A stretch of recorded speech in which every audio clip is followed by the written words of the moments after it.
Right, my name's Allan Kent, as Tony has mentioned. I'm an e-business consultant with Zeld. Now, Zeld are specialists in websites, and what I'm going to be talking to you today is all about inbound marketing and websites and the power that you have at your hands, but the reason why so many people fail with their websites. So before I get going, I just want to take a step back. Why are we all in business? Any answers? There's an accountant over there. So why are we in business? To make money. To make money. And how do we do that? Make sale. It's by selling, isn't it? Now that hasn't been an easy thing over the last few years. We've had the global financial crisis. We've had, I don't know if anyone's an exporter here, but we've had the high Kiwi dollar. There's been lower discretionary income. The government's been, holding back on spending. It's not been easy to make sales, is it? So what do we do to make sales, the sales process easier? It's marketing. Marketing really does assist sales. If it's done right, it can do several things. One of the things it can do is create market awareness or brand awareness. So as a salesman, myself, if I go into somewhere and they've already heard about my company, it does make knocking or getting that door open so much easier. It can also build trust and credibility, which is vital in the sales process as well. And the third thing it can do is raise the value proposition, so you don't have to cut prices to get your sales. Taken to an extreme, marketing can really bring business to you. You've got an example of Apple. When they bring out a new product, they don't really have to do much marketing, do they? They just mention that they've got a new iPad or a new iPhone, and people will be queuing up outside the stores. Now, if you're an Apple salesman in one of those stores, you haven't really got to do any selling, have you? You just basically take the order, take the money. So we're going to look at different types of marketing. Now there's two main types of marketing. We've got outbound marketing. Now what outbound marketing is, and we're going to take out of the equation logos and branding and that sort of stuff. When I talk about outbound marketing, it's basically advertising. And traditional advertising has been TV and radio adverts, newspapers, magazines, advertorials. You've got flyers, leaflet drops that go inside your letterbox. You've got bus stop signage, back of buses as well. But they've all got one thing in common, well, two things in common actually. The company itself is broadcasting its message, it's pushing the message out. It doesn't always go to people that want to hear that message, does it? So, for example, when I see an advert on the TV for a brand new TV, if I'm not in the market for TV, I'm not interested whatsoever, and that's the way it is. If you speak to an advertising agent and you say, how successful is outbound marketing, well, they're obviously going to say it is successful. And to an extent it is. It's a bit like if you go to a rifle range and you've got a target to aim at, one of the targets with the rings in it and a bullseye. Now if you go there with a rifle, you do single shots and you're likely to get a good shot at the target with very few shots. What I think outbound marketing is, when it's just pushed out to all and sundry, it's a bit like going at that same target with a machine gun. You're going to hit the target for sure, but you're going to spend a lot of money on a lot of bullets that are going to go way past the mark. So outbound marketing can be effective, but it's not efficient, and I think that's the point I want to get across. Inbound marketing, though, is when you pull people to you. An example of that in terms of, or an analogy of that in terms of it being efficient, is a lot of animals, they go out hunting, don't they, to survive. But they put a lot of effort into hunting. If you've ever seen a cheetah, they're knackered after a few hundred yards because they put so much effort into that. But then you look at a glowworm. The glowworm, all it does, sits in a dark cave and glows, and it brings its prey to it. So it's a much more efficient and energy-saving way of marketing. Now, does everyone know what I mean by inbound marketing? Yeah? Definition of inbound marketing is, instead of pushing a message out to you, and instead of having a focus on sales and a focus on the product or the service you're offering, you look at the buyer's journey, you look at the buyer's wants and needs, and it's focusing on those, and then establishing a long-term relationship with these people to draw them to you. So that's the definition of inbound marketing. I'm going to do a little diagram now on the whiteboard, but I'm going to draw the the buyer's journey. Is that big enough for people to read? Yep. Yeah. Right, typically it starts off, you're in a situation, it's a normal situation, so status quo. And I'll work the example through, let's just call it normal. And then something happens to disturb that status quo. So the example I'm going to use today is buying a TV. And the reason I'm using that example is I bought a TV a little while ago. So this could be prompted by a number of things. It could be prompted by the fact you're moving house, and the TV you've got is either too big or too small for the house you're going into. It could be the fact you've just broken the TV, or it could be the fact that an external pressure is influencing the situation. For example, digital TV, it's going to invalidate all the old square box things that some of us have still got. So something happens, so an event alters the status quo. So status quo broken, yeah? So what do we do when that happens? We now know that we need another TV, but what do we do when we know that we need something? Any feedback? Start looking. We do start looking, but what do we do as we start looking? Comparing. Well, we Whether research. it's a need or a want. We talk ourselves into really needing it. We, If it's a parent, it's a journey. Yes. So it's a journey. It's already started. That's right. but would you agree that we do some research? Yeah. And nowadays with the internet, this thing, Well, you just do so much more research, don't you? you do. But typically you go out and do some research. Now when I was looking for TV, I started off researching basically what brand do I go for? Do I go for Sony? Do I go for Panasonic? You know, what were the recommendations? But then it got a bit more complicated because I didn't know what I didn't know. I didn't know there's a huge difference between LCD and plasma TVs. So that opened up a whole new world of investigation for me. So I had to find out about LCDs, plasma. Then the differences there are dependent on the type of TV you watch. You know, if you're watching a lot of sport, you'll want one sort of technology. If you watched a lot of documentaries or animal programs or colours and all that are very important, you want the other sort. But then I found out that the LCD TVs, for example, are much more brittle, and if you destroy a cell on an LCD, you get a blank spot. And if you destroy many of those, you're going to get blank spots over your TV, and they're very brittle as well. Now I've got a 4-year-old daughter, and she whacks the TV with spoons and her little hammers and all that. So I started understanding that an LCD TV was not good for me. But I also found out that the flat screen TVs, they can fall over, kids can pull them over on top of them. So there's a danger element. So I started understanding that I either needed to get a stand and have it bolted down, or get a wall mounting. So my initial research went way beyond looking for Sony or Panasonic or whatever. Then what a buyer might do from there, they might seek advice.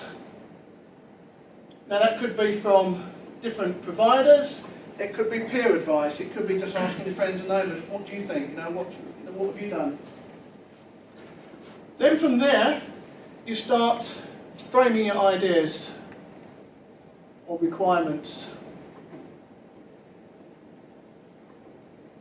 And we've got a copyright in the room, you're going to tell me if I do any spelling mistakes. No, it's all right. I lied. So in my example, I now realise I needed a plasma TV, I needed it 42 inches, and I needed it wall mounted. So I've quite framed up my ideas. Now what I was looking for is providers. So if anyone was doing any outbound advertising at this point in time, it would have been relevant. But when I did my research and I came across a couple of websites with people giving me great advice, they were all already leaps beyond anyone that came in at this point in time. Then you might shortlist.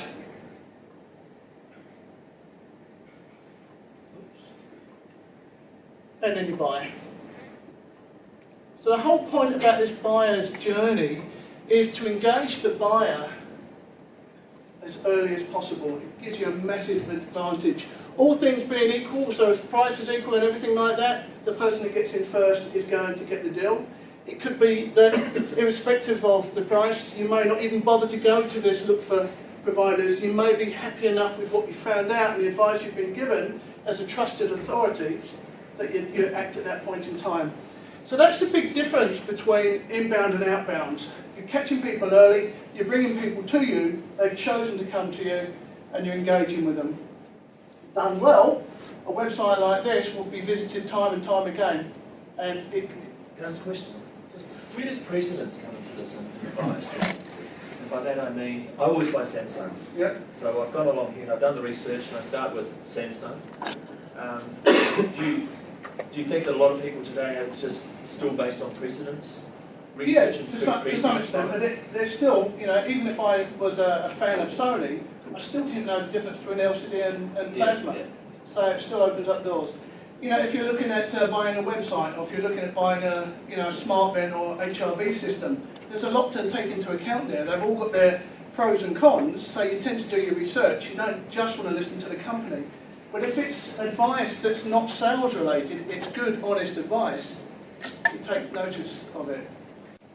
Now this is some stats that was collated by an American company, but it was across 800 different companies, across 47 different countries, including Australia and New Zealand. Now as you can see, the most powerful form of marketing is referrals, which you'd expect. Agreed? Yeah. All the other ones below, you've got obviously website links, but social media, advertising, SEO, other advertising is quite a lot lower than anything else, or lower than referrals. But it's interesting. First thing that you know, if you're told to go and check out a company, what do people do?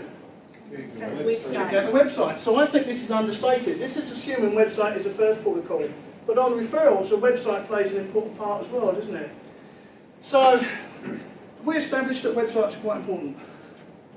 Good. The next thing then, why do websites? Can I just throw a question at you? I've attended a few seminars of late around this, and there is a certain train of thought that social media is becoming more important. And when you look at some of the larger companies, they refer you to their LinkedIn, profile now as much, if not more, to their website. So is that your experience? I think it plays a part, but I think it varies between different types of businesses. A business that is engaging with the consumer, the end user, social media has a much bigger part to play than it does for business to business. We did a lot of work with Subway, and they were really growing their social media, their fan base on Facebook, and it was really driving their campaigns. But you try doing that. Sorry, yeah. So it really does depend. It's there, wherever it is. It's there somewhere. It's social media. Yeah. I actually think that social media is moving into the referral space. I was going to say, yeah, you pretty much added to Combined today. now, that's how they're being used. Yeah, sure. Good point. But if websites are fundamental to inbound marketing, why are so many failing? I'm going to let you into a little theory that I've come up with, and it's called the website vicious cycle. Has anyone ever heard of that? No? Oh, one person has. You were there when it was conceptualised.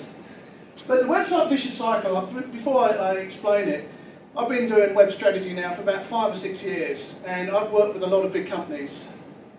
And even some of the big companies where they've got professional marketing teams are still falling into this same trap. So the big companies are doing that. Certainly a lot of the little companies are. I'll explain the concept. You start off with, you don't really want to get a website, but all companies have a website, so you feel you've got to have one. So it's very much a reluctant investment. There's buyer's remorse. Well, we'll come to that in a minute. But you start off with a reluctant investment. So what that means, when they buy the website, get the website, they haven't done much planning, they haven't given much thought to the content, they haven't given much thought to the target market, the message you want to convey. You also buy the website on price, you're very price sensitive. So what's the result? You pretty much get a poor, or at best, an average website.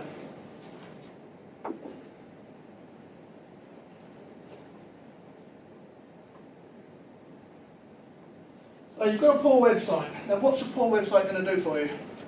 Not an awful lot, is it? So it's going to generate poor results.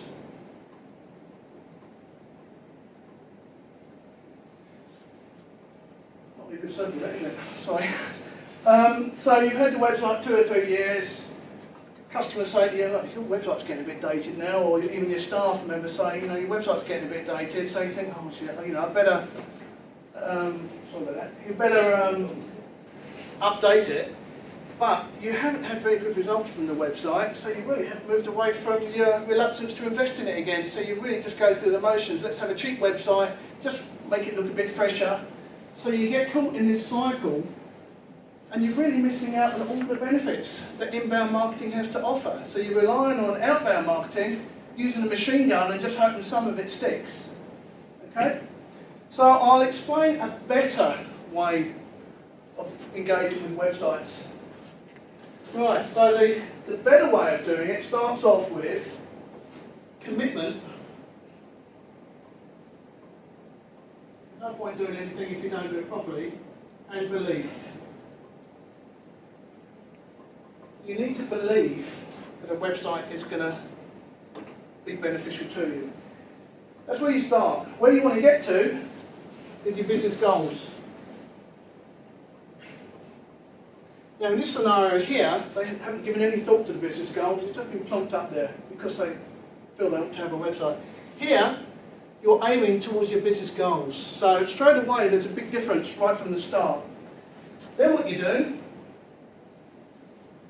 some thorough planning. You want to identify what the role of the website is in achieving these business goals. You need to identify your target market. You need to identify what the message is you want to get across. You need to do keyword research to identify the terms that your key audience are using to be able to find you when they're at their research stage. So I'll just write some of these things down. Keyword research.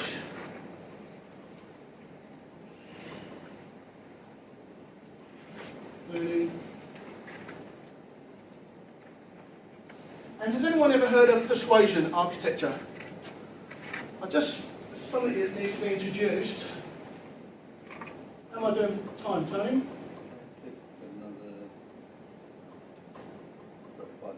Let's go into questions. That's good. So persuasion architecture, basically what that is, let's imagine a website as a funnel. You want your visitors coming in, and you want the qualified sales leads coming out the bottom. Would you agree with that?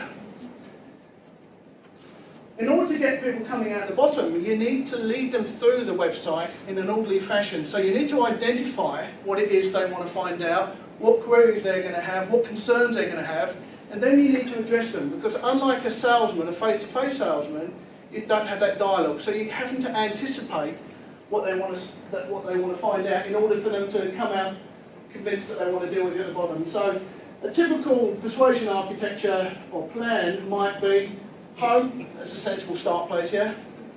The next thing might be products.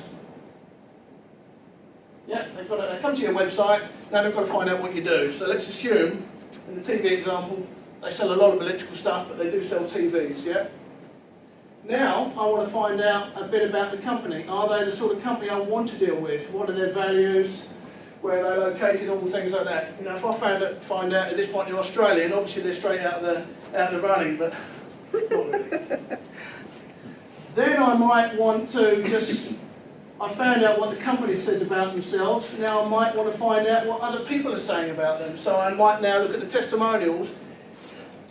Once I get to this stage, hopefully, to contact us, I'll make that phone call, or I go into the shop. So that's persuasion architecture. Has anyone ever seen that before? Okay. Now, any time here, people can leave, and ideally, if you've done a good enough job just on that page alone, they'll pick up the phone. But for those that don't, you structure your content to drive them from one page to the next. So if the content is written with that in mind, you've got a much better chance of leading them out the bottom. So if you do all that planning, you lead to a great website.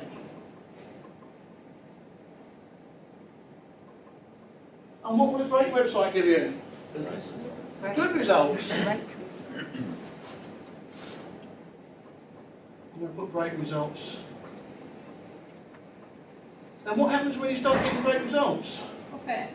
Well, it does, but it increases your motivation to do more stuff to the website, doesn't it? You instead of getting in this cycle thinking, oh no, it's not working, I won't put any energy into this, you're getting good results, so you'll put more energy into it to get even better results. So what you might want to do then is testing and tuning.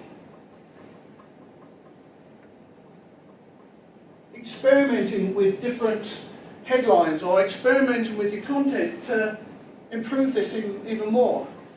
And obviously there may be holes in any funnel where people leave and don't come back, so you're trying to plug those holes. You might experiment with different headlines. One headline may be much more efficient than another headline in pulling people through. You'll experiment with driving more traffic.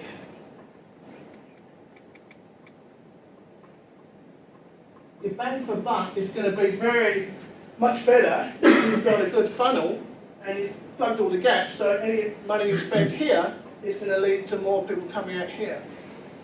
And all the time, you're testing and tuning, improving and adding content. The type of content that you've researched, the type of content that you know that people are looking for to bring them to your site. All the time you're doing that, you're working towards your business goals. Now your business goals can change at any time. I'm dealing with a company at the moment that had a sort of 3 to 5 year exit strategy plan. So that's what they were working towards. However, they started doing so well that they've changed their goals and they don't want to exit in 3 to 5 years now. They're looking at exiting further down the line because they know they can grow the company a lot bigger than they ever thought beforehand. So their goals have gone up here. Now I've done it as a flat line as opposed to a cycle, because if you choose the right provider, if you choose a platform that has the ability to evolve and it has the ability for the back end to be constantly updated, you don't want to have a website that gets dated and the technology side of things is out of sync with Google and browsers and everything. If you choose a platform that has the technology upgraded on a regular basis, the fact that you're adding new content and the fact that a platform like that would normally allow you to have a redesign and it just goes straight on the top. Instead of going through this cycle and having to pick a new provider and go with someone you haven't dealt with before, you continue working with the same website and every 2 or 3 years you just put a facelift on so it looks fresh and new. You've really broken out of that cycle, haven't you? And instead of being a 2 to 3 year investment that you're going through with this cycle, you're looking at 7 to 10 years. That's something you're working towards as an ongoing business investment. Does that all make sense?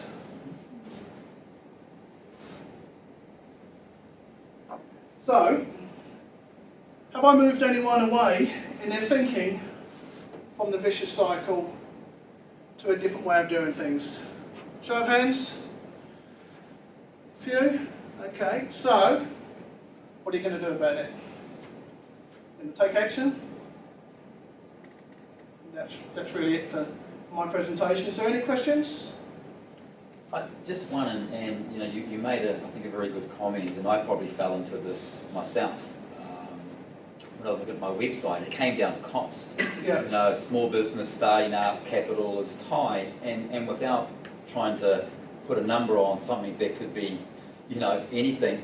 From your experience and perspective, if you're a small business, what sort of cost or what sort of investment you know, should somebody be making? Because you can get a website for $500. Yeah. You know, is there a sort of to give us a bit of an indication as you know, what should we be thinking about to get a great website versus a poor website? Yeah.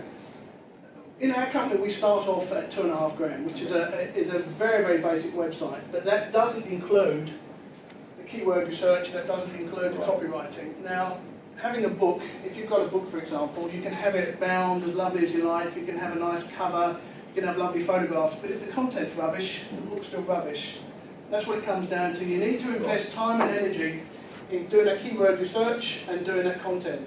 So you can start off at $2,500, that would give you a good website, well structured for the search engines, but again it comes down to the content. And so that's the client's responsibility, the content, the keyword? Well, ultimately it's their responsibility, whether they want to do it or whether they want to let someone else do that, so which is why we have people like Cara here, who's a professional copywriter.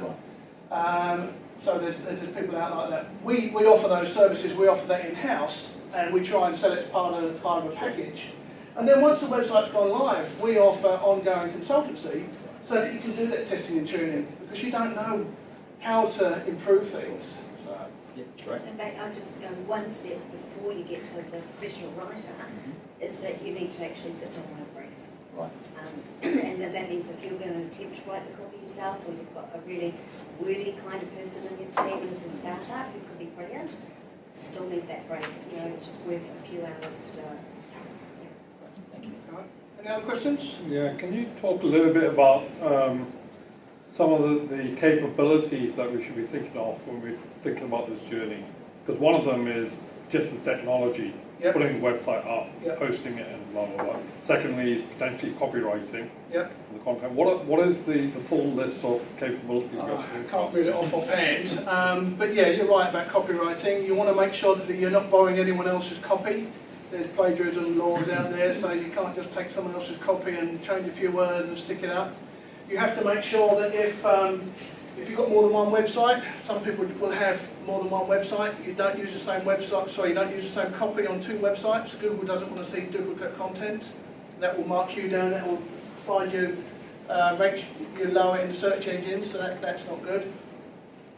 And that actually extends to things like your Facebook and your blog and your website if you're pasting the same stuff, Yeah, even if it's different Really? URLs. So, Yeah. you know, it will devalue what you're pasting. I So think, Alan, another key word there is in terms of currency of content. I mean, that's part of the vicious circle there as well. But you know, if your business goals are changing or your business is changing, you might bring new people on, or you know, we've got the management team, as Alan mentioned before. Look at the company, the management team. So people hear about somebody moving in the press to a particular company, but it takes that company 6 months to put that person's profile on there. So it's got to remain current. And the other thing I think is that today, when we go and visit a website, it's almost like a Bible to some extent of your company. So if you say out on the website that we've got green ones, and you don't have green ones, then somebody's going to go in there and say, well, you said you got green ones. And that's when I think, Alan, you were saying before, that's when the social media, what we refer to as customer sentiment, comes into it. So a lot of companies are now listening. They're not going to Nielsen's anymore and saying, do some market research for me. They're actually listening to Facebook and LinkedIn and blogs, and they're taking all that information and bringing it back into the company and communicating on the basis of customer sentiment, if that makes some sense. But I think to answer your question, it's very hard to know if you don't do this on a regular basis what you need to consider, all the different elements. So if you find a provider that is experienced in this, there's a lot of people out there that can build websites. You know, pretty much anyone who can do a bit of coding can do a website. But have they got the experience in market research? Have they got the experience in marketing in general? That's really where you need to be investing the time and energy. So don't just have a website up there that you've just stuck up there. There's got to be a rationale behind it. It's got to be part of a much larger strategy, and you've got to be working towards it. But it's got to be flexible enough to change if your business goals change, or if something in the environment changes. You know, for example, a few years ago, no one would have thought that we would force people to come away from the old style TVs to digital. Things are always outside of our control. We've got to be ready to adapt to. Any other questions? Just kind of a lead on, the reason I asked that question about the capabilities is I can quite see something like this, being quite a range of investment. Yep. So you could start at the lower end where I bring in a consultant like yourself and say, I want a website, help you pull it together, give me this persuasion, architecture and blah, blah, blah. But there's another extreme behind it, which is I'd also like someone to do some research on the internet about what are the keywords which get the biggest hits. All those kind of things. So that's what I'm really talking about, is what is that total set of capabilities where I can then pick and choose early on and say, okay, I know I'm foregoing some value because I'll do the keyword stuff later. I want to just generate some basic and get some sales, and then use that to fund development. But you don't really want to do it that way around. If you don't write the content the way that people are going to find it, then the website's irrelevant because people won't be there in the first place. They won't have found it. So don't write the content until you've done the keyword research, and then you write the content around the terms and the language that people are using. Otherwise, it's a moot point because no one will be there. Does that make sense? Yeah. Just one more question. I heard a statement there, if you haven't got a quirky website, and it's the top half of the first page, On the you search don't engine capture results. them in there, they don't go any further. Oh, you mean when they're actually on the website? Yeah. Yeah, it needs to make an impact, but we talk about user experience as being important. Now, if you go to a supermarket and they move things around all over the place, do you come out feeling happy or do you come out feeling a bit frustrated? Yeah, but you've made the effort to go. You've made the effort to go to the supermarket.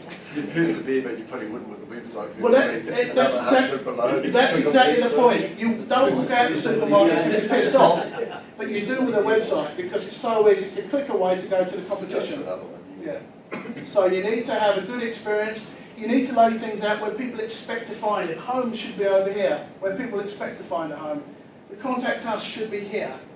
If you want people to make the phone call to you, you need to have your phone number on every page, not just on the contact us page, on every page, so that if they drop out of any one of these pages, phone number's there.